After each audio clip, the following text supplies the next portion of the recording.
It's Wednesday, the 11th of September 2024. Welcome to the Fast 5 Business News by Fear and Greed, where we give you the top 5 business stories you need to know in just 5 minutes. I'm Michael Thompson, and good morning, Sean Aylmer. Good morning, Michael. Sean, 5 stories, 5 minutes. Let's get going. Story number 1.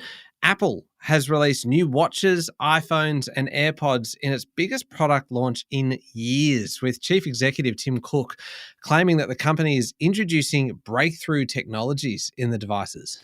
The devices are equipped with new artificial intelligence features known as Apple Intelligence, which Mr. Cook says will enhance creativity, accessibility, and health awareness. The launch of Apple Intelligence will take time to roll out, won't fully be available in Australia till the end of the year, though the range of new devices do go on sale in about 10 days' time.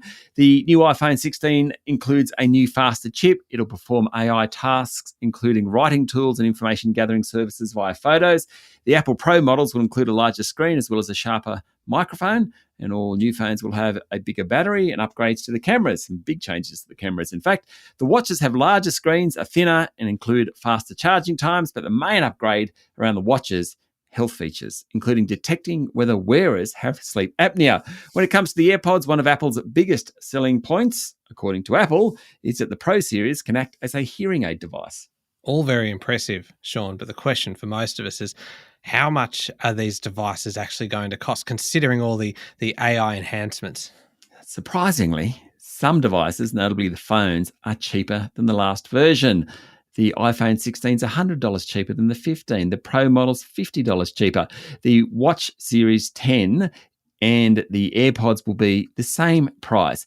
This launch really matters to Apple, the world's largest company worth $3.4 trillion, because iPhones in particular are critical to its success. More than 50% of the company's revenue is in iPhones. If it was on the S&P 500, it'd be the 15th or 16th biggest company, bigger than Ford and GM. Problem is, sales have been going backwards. So the hope here for Apple is that all these new features and new launches can turn around its prospects. All right, moving on to story number 2 now. The Albanese government is seeking the support of all states and territories to impose a nationwide ban on teenagers using social media. Prime Minister Anthony Albanese said he will introduce new laws before the next election, saying parents are working without a map to try and tackle the mental health consequences triggered by social media. It comes after South Australian Premier Peter Malinauskas proposed to ban children under 14 from accessing platforms such as Instagram.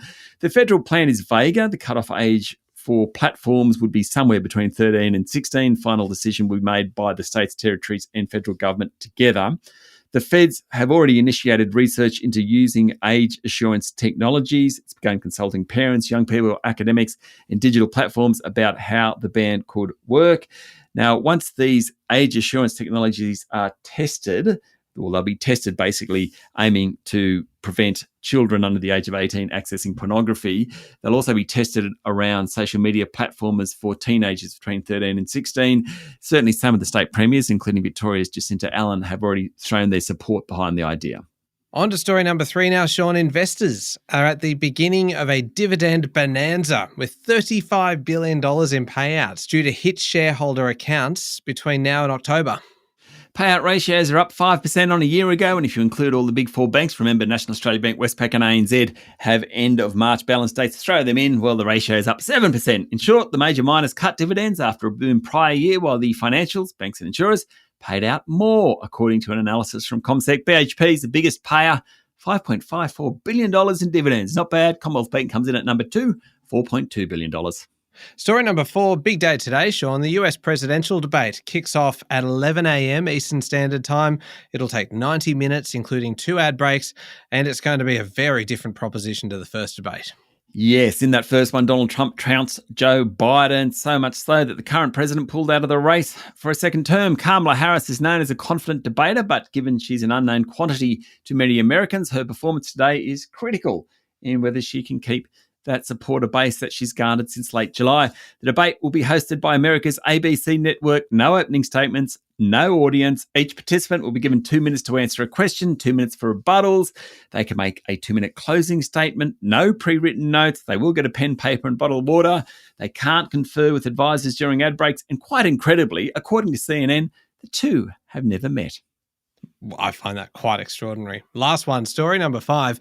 A study of adolescent brain development that tested children before and after the COVID-19 pandemic lockdowns in the United States found that girls' brains aged far faster than expected, something the researchers attributed to social isolation.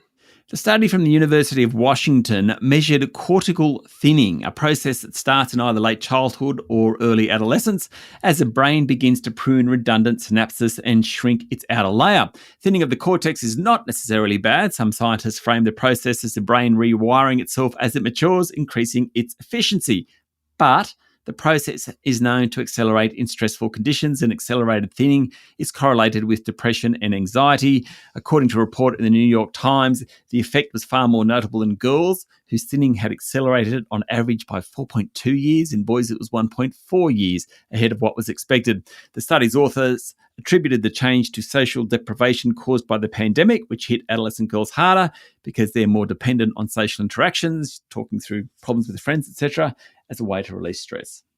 All right, there we go. The top 5 business stories in 5 minutes. Thank you, Sean. Thank you, Michael. It is Wednesday, the 11th of September, 2024. Remember to hit follow on the podcast. And if 5 minutes isn't enough, you can find our longer daily show called Fear and Greed, wherever you listen to podcasts, or at fearandgreed.com.au, which is also where you can sign up for our free weekly newsletter. It comes out later this morning, so there has never been a better time to head along to the website and pop your email address in. I'm Michael Thompson, and that was the Fast 5 Business News by Fear and Greed. Have a great day.